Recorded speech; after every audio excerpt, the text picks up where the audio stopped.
Hello, good morning everyone. आज हम human anatomy के एक बहुत ही इम्पॉर्टेंट टॉपिक को पढ़ने वाले हैं, जो कि है बोन्स। ठीक है, बोन का structure and function of bone, axial skeletal और अपेंडिकुलर स्केलेटन, ये हम इसमें पढ़ने वाले हैं। ठीक है, जब भी हम अपनी बॉडी के बारे में सोचते हैं तो सबसे पहले मसल्स का नाम आता है, लेकिन सिर्फ मसल से बॉडी का शेप मेंटेन नहीं होता। मसल्स को एक स्ट्रॉन्ग फ्रेमवर्क की ज़रूरत होती है।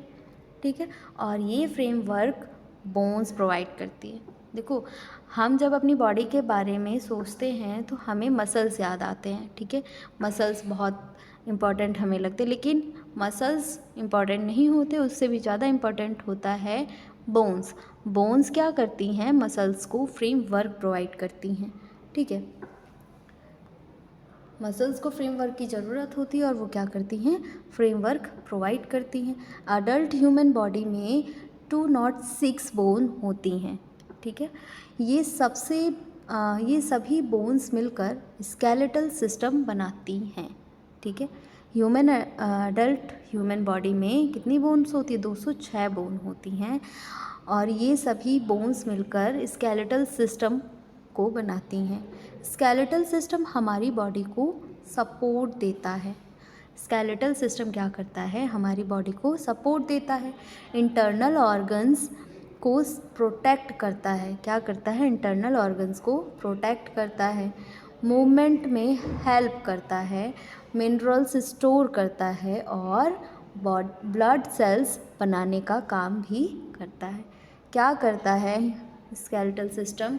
स्केलेटल सिस्टम पूरी बॉडी को पहले तो सपोर्ट देता है, फिर इंटरनल जो ऑर्गन्स हैं, जैसे हार्ट हो गया, किडनी हो गई, लीवर हो गया, इन सबको क्या करता है? प्रोटेक्ट भी करता है और मूवमेंट में भी हेल्प करता है, मिनरल्स स्टोर करके रखता है और ब्लड सेल्स बनाने का काम भी बोन ही करता है।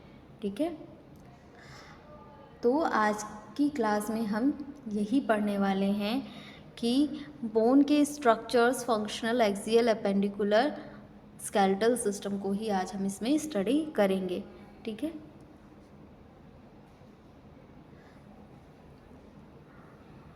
तो चलिए स्टार्ट करते हैं।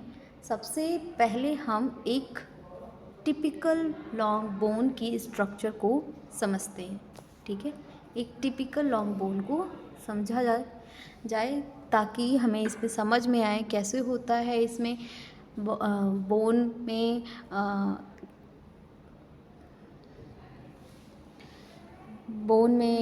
कैसे मिनरल्स स्टोर होते हैं, कैसे ब्लड सेल्स बनते हैं, तो इसमें अभी ये हम पढ़ेंगे। ठीक है, बहुत से स्टूडेंट सोचते हैं कि बोन सिर्फ एक हार्ड स्ट्रक्चर होती है।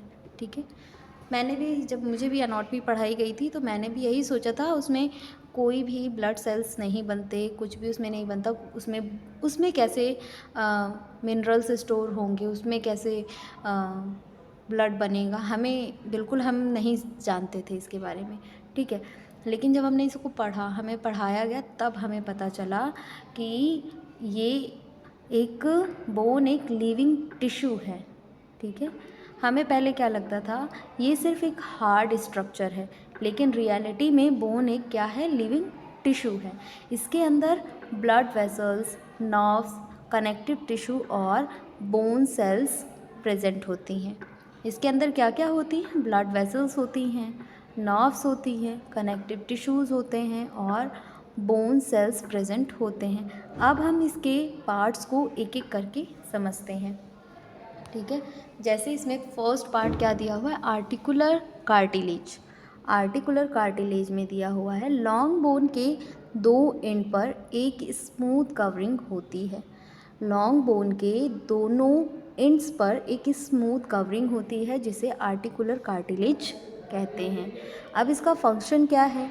बोन के बीच फ्रिक्शन को कम करना। बोन के बीच के फ्रिक्शन को कम करना। ठीक है, और शॉक एब्जॉर्बर की तरह काम करता है। और किसकी तरह काम करता है? शॉक एब्जॉर्बर की तरह ये काम करता है। जॉइंट मूवमेंट को स्मूथ बनाता है, जॉइंट मूवमेंट को स्मूथ बनाता है। अब मैं आपको इसका एक एग्जांपल दे दूं, जैसे जब हम वॉक, रन या स्टेयर्स चढ़ते हैं तब नी जॉइंट पर काफ़ी प्रेशर पड़ता है, ठीक है। अगर आर्टिकुलर कार्टिलेज ना हो तो बोन्स डायरेक्टली एक दूसरे से रब करेंगी और सीवियर पेन होगा। इसीलिए कार्टिलेज जॉइंट को डैमेज होने से बचाता है। इसीलिए कार्टिलेज क्या करता है, जॉइंट को डैमेज होने से बचाता है। अब आता है स्पंजी बोन, ठीक है। स्पंजी बोन, इसको कैंसलस बोन भी बोलते हैं। आर्टिकुलर कार्टिलेज के नीचे स्पंजी बोन प्रेजेंट होती है, ठीक है। कौन सी बोन प्रेजेंट होती है, स्पंजी बोन प्रेजेंट होती है। इसमें बहुत सारे छोटे छोटे स्पेसेस होते हैं जिन्हें ट्यूबरकुली कहते हैं। जिन्हें क्या कहा जाता है, ट्यूबरकुली कहा जाता है। देखिए इमेज में आपको ये बहुत छोटे छोटे स्पेसेस इसमें नज़र आ रहे होंगे। इन्हें क्या कहते हैं, ट्यूबरकुली कहते हैं। इन स्पेस के अंदर रेड बोन मैरो होते हैं। इन्हीं स्पेस के अंदर क्या होता है, रेड बोन मैरो होता है।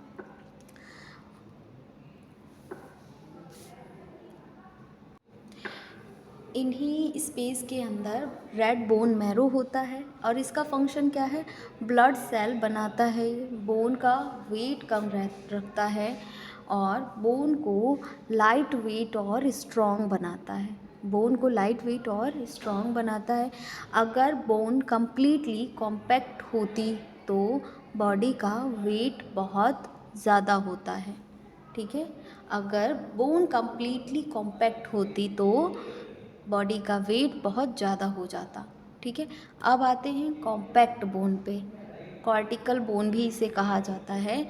तो बोन की आउटर लेयर को कॉम्पैक्ट बोन या कॉर्टिकल बोन कहते हैं। बोन की आउटर लेयर को क्या कहते हैं, कॉम्पैक्ट बोन या फिर कॉर्टिकल बोन कहते हैं। ये बोन का सबसे हार्ड और डेंस पार्ट होता है। ये क्या होता है, बोन का सबसे हार्ड और डेंस पार्ट होता है। फंक्शन इसके क्या है, इसका फंक्शन बोन को स्ट्रेंथ देता है और बॉडी वेट को सपोर्ट करता है, फ्रैक्चर से प्रोटेक्शन देता है। इसी लेयर की वजह से हम खड़े रह पाते हैं और हैवी वेट उठा पाते हैं। नेक्स्ट है मेडुलरी कैविटी। लॉन्ग बोन के शाफ्ट के अंदर सेंटर में एक हॉलो स्पेस होता है जिसे मेडुलरी कैविटी कहते हैं। जैसा कि आप इमेज में देख पा रहे होंगे, क्या है, लॉन्ग बोन के शाफ्ट के सेंटर में एक हॉलो स्पेस होता है, जो स्पेस आपको नज़र आ रहा है, ठीक है। इसे क्या कहते हैं, मेडुलरी कैविटी कहते हैं, ठीक है। इस कैविटी के अंदर येलो बोन मैरो होता है। इस कैविटी के अंदर क्या होता है, येलो बोन मैरो प्रेजेंट होता है, ठीक है। इसका फंक्शन क्या है, yellow bone marrow fat store करता है। येलो बोन मैरो क्या करता है, फैट को स्टोर करता है। ये फैट इमरजेंसी सिचुएशन या स्टारवेशन के टाइम बॉडी को एनर्जी प्रोवाइड करता है। ये फैट इमरजेंसी सिचुएशन में स्टारवेशन के टाइम क्या करता है, बॉडी को एनर्जी प्रोवाइड करता है। नेक्स्ट है प्रीऑस्टियम। प्रीऑस्टियम क्या है, बोन की आउटर सरफेस एक स्ट्रॉन्ग फाइब्रस मेम्ब्रेन से कवर होती है जिसे पेरिओस्टियम कहते हैं। बोन की आउटर सरफेस एक स्ट्रॉन्ग फाइब्रस मेम्ब्रेन से कवर होती है जिसे क्या कहा जाता है, पेरिओस्टियम कहते हैं। ये मेम्ब्रेन ब्लड वेसल्स और नर्व से रीच होती हैं। ये मेम्ब्रेन किससे रीच होती है, ब्लड वेसल्स और नर्व से रीच होती हैं और इनका फंक्शन क्या होता है, बोन को न्यूट्रिशन प्रोवाइड करती हैं। ये क्या करती हैं, बोन को न्यूट्रिशन प्रोवाइड करती हैं, बोन की ग्रोथ में हेल्प करती हैं, फ्रैक्चर हीलिंग शुरू करती हैं और मसल और टेंडन को अटैचमेंट प्रोवाइड करती हैं, ठीक है। अब क्लिनिकल पॉइंट इसका क्या है, जब किसी बोन में फ्रैक्चर होता है तो हीलिंग का प्रोसेस सबसे पहले पेरियोस्टियम से ही स्टार्ट होता है, ठीक है। नेक्स्ट है ब्लड वेसल्स एंड नर्व्स। अब भाई बोन है तो बोन में ब्लड वेसल्स और नर्व्स तो होंगी, ठीक है। बोन लिविंग टिश्यू है, इसीलिए इन्हें ब्लड सप्लाई मिलती है। जैसे ब्लड वेसल्स ऑक्सीजन पहुंचाती हैं, न्यूट्रिएंट्स प्रोवाइड करती हैं, बोन सेल्स को हेल्दी रखती हैं, ठीक है। नर्व्स की वजह से फ्रैक्चर के टाइम सीवियर पेन फील होता है, इसीलिए फ्रैक्चर पेशेंट को बहुत ज़्यादा पेन होता है, ठीक है। नेक्स्ट है इसमें फंक्शन ऑफ बोन। तो अब हम बोन्स के इम्पॉर्टेंट पार्ट को समझेंगे। जैसे फंक्शन, तो फंक्शन में दिया हुआ है सपोर्ट, ठीक है। फंक्शन में दिया हुआ है सपोर्ट। बोन हमारी बॉडी का फ्रेमवर्क बनाती है। बोन क्या करती है, हमारी बॉडी का फ्रेमवर्क बनाती है।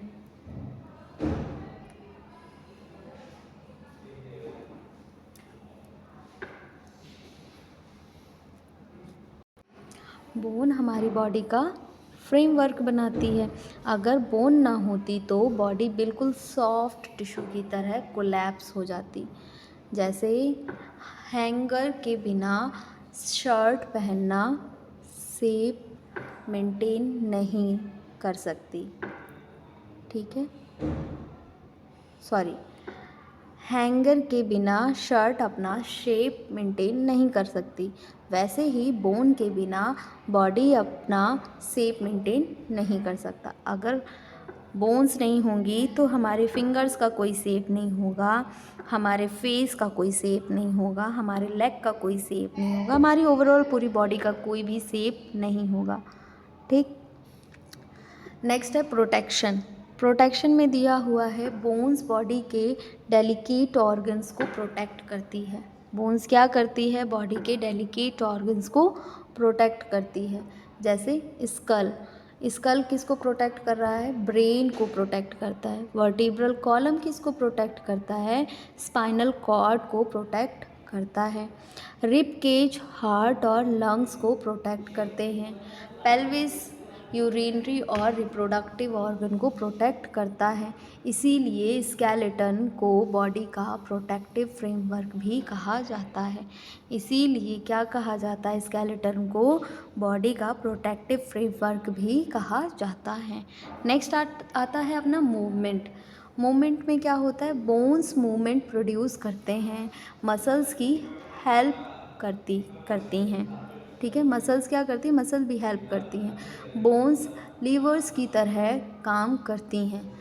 मसल्स कॉन्ट्रैक्ट करके बोन को पुल करती हैं और मूवमेंट होता है।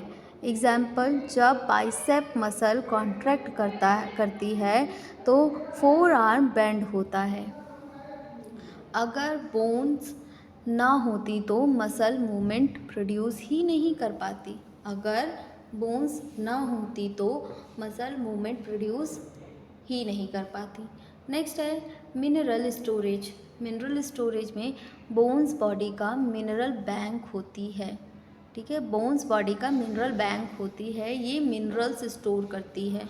जैसे कैल्शियम, फॉस्फोरस, मैग्नीशियम। जब बॉडी को कैल्शियम की ज़रूरत होती है तो बोन्स ब्लड स्ट्रीम में कैल्शियम रिलीज़ करती है। जब बोन को किसकी नीड होती है, कैल्शियम की नीड होती है, तो बोन्स ब्लड स्ट्रीम के थ्रू कैल्शियम रिलीज़ करती है। इस प्रोसेस से ब्लड कैल्शियम लेवल मेंटेन रहता है। नेक्स्ट आता है अपना ब्लड सेल फॉर्मेशन।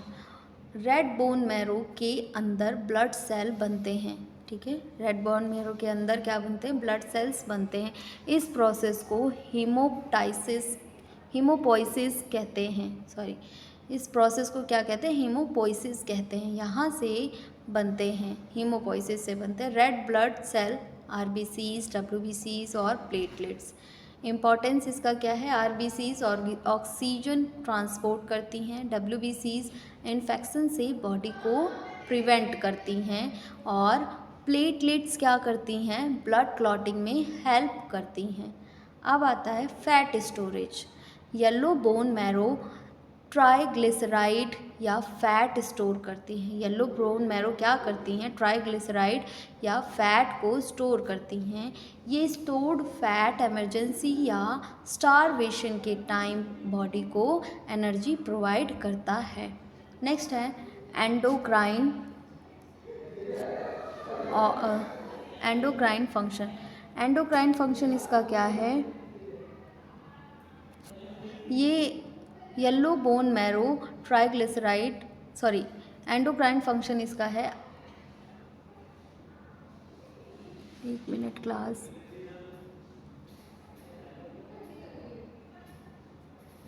जैसा कि हम जानते हैं कि बोन्स सिर्फ सपोर्ट ही नहीं देती बल्कि हॉर्मोन्स भी रिलीज़ करती है।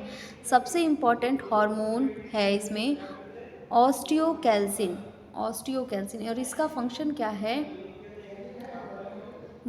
बोन मेटाबॉलिज्म रेगुलेट करती है, बोन का मेटाबॉलिज्म रेगुलेट करती है, ब्लड शुगर रेगुलेशन में हेल्प करता है, एनर्जी मेटाबॉलिज्म को इन्फ्लुएंस करता है।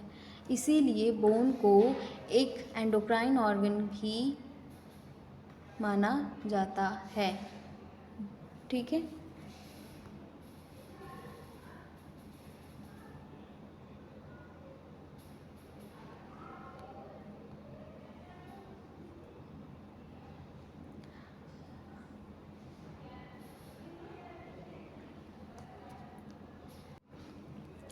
अब सवाल आता है कि ह्यूमन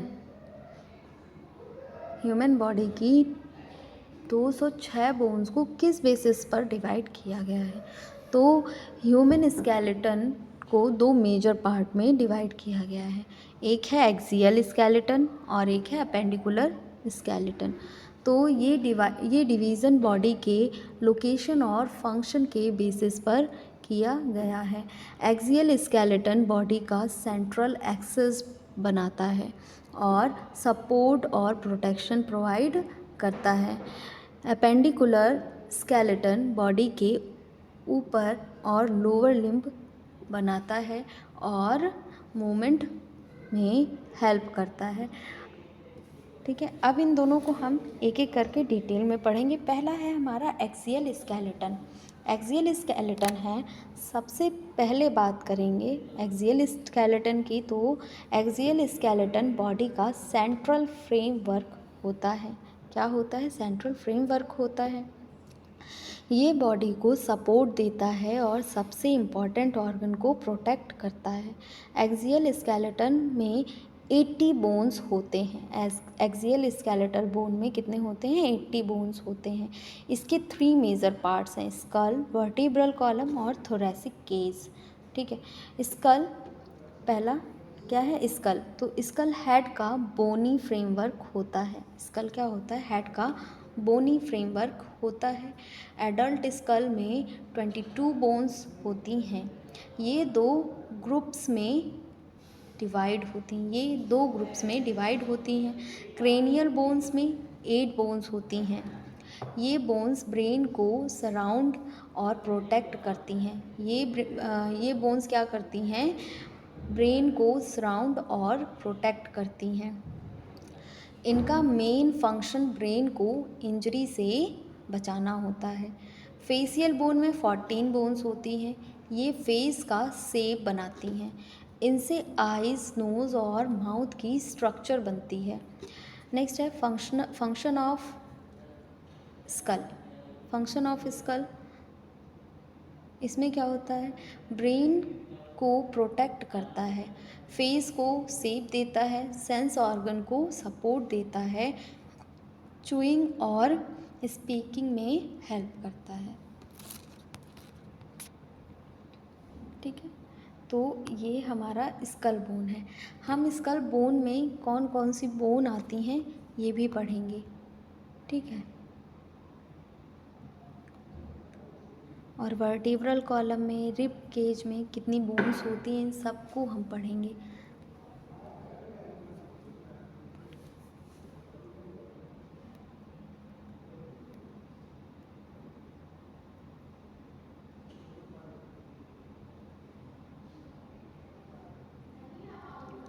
चलिए ठीक है, तो इसमें क्या दिया हुआ है, अगर स्कल फ्रैक्चर हो जाए तो ब्रेन इंजरी का रिस्क बहुत बढ़ जाता है।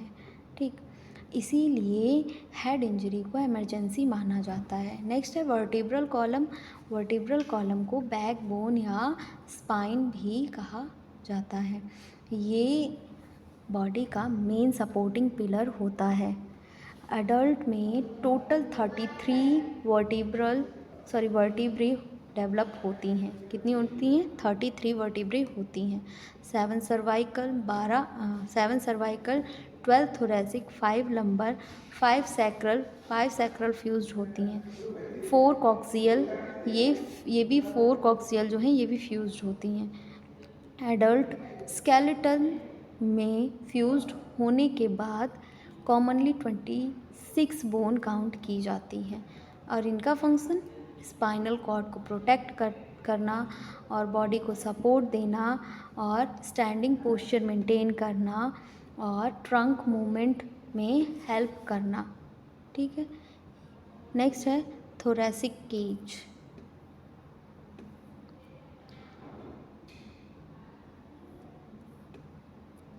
नेक्स्ट आता है आपका थोरेसिक केज, जिसे रिब केज भी कहते हैं। थोरेसिक केज चेस्ट का प्रोटेक्टिव फ्रेमवर्क होता है। ये बना होता है 12 पेयर ऑफ रिब से, 24 होती हैं इसमें बोन्स, और स्टर्नम 1 होता है। Type of ribs, true ribs 1 से 7 होती हैं। ठीक है, और डायरेक्टली स्टर्नम से अटैच्ड होती है। ये डायरेक्टली स्टर्नम से अटैच्ड होती है।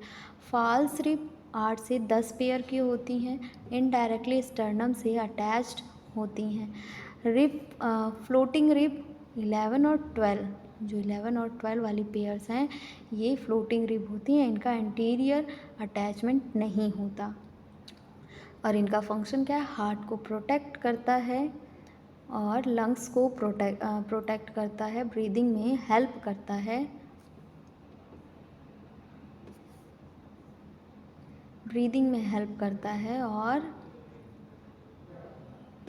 हाँ, ब्रीदिंग में हेल्प करता है। इसी वजह से फिजियोथेरेपिस्ट ब्रीदिंग एक्सरसाइज करवाता है ताकि लंग्स की फंक्शन बनी रहे। ठीक है, तो हमने अपना पढ़ा आज एक्सियल बोन। एक्सियल बोन को यहाँ पर स्कल बोन रखा हुआ है, एक पूरा स्ट्रक्चर रखा हुआ है। हम लैब में चल के उसे एक बार डिटेल में पढ़ेंगे अगर पॉसिबल हुआ तो। ठीक है, मैं आपको एक एक बोन इसमें अच्छे से बता दूँगी या फिर इमेज के थ्रू ही मैं आप लोगों को अच्छे से डिटेल में समझा दूँगी।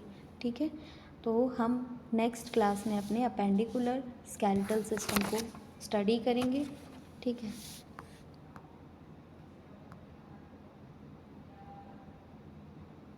तो आप लोगों को एक नोटिस देना है, जो है अगर आपने BMS, BHMS, BUMS, BNYS किया है तो लीगल वे में प्राइमरी स्टेज पे एलोपैथिक प्रैक्टिस अगर आप लोग करना चाहते हैं तो आपके लिए लीगल गवर्नमेंट कोर्स है जिसका नाम है CCH। अगर आप लोग करना चाहते हैं तो हमारे दिए गए नंबर पर कॉल कर सकते हैं। इसकी कंप्लीट फ़ीस 25,000 है। ठीक है, और एक और कोर्स है, अगर आप अपना मेडिकल स्टोर चला रहे हैं और उसे फार्मा क्लिनिक में चेंज करना चाहते हैं तो आपके लिए बेस्ट है टेलीमेडिसिन कोर्स। टेलीमेडिसिन कोर्स, इसमें आपको बताया जाएगा कैसे आप अपना मेडिकल स्टोर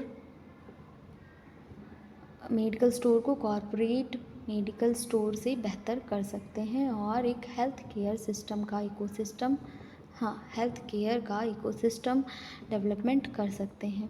इसमें आप डॉक्टर से ऑडियो वीडियो कॉल पे कनेक्ट हो सकते हैं और इसकी भी कंप्लीट फ़ीस है 25,000।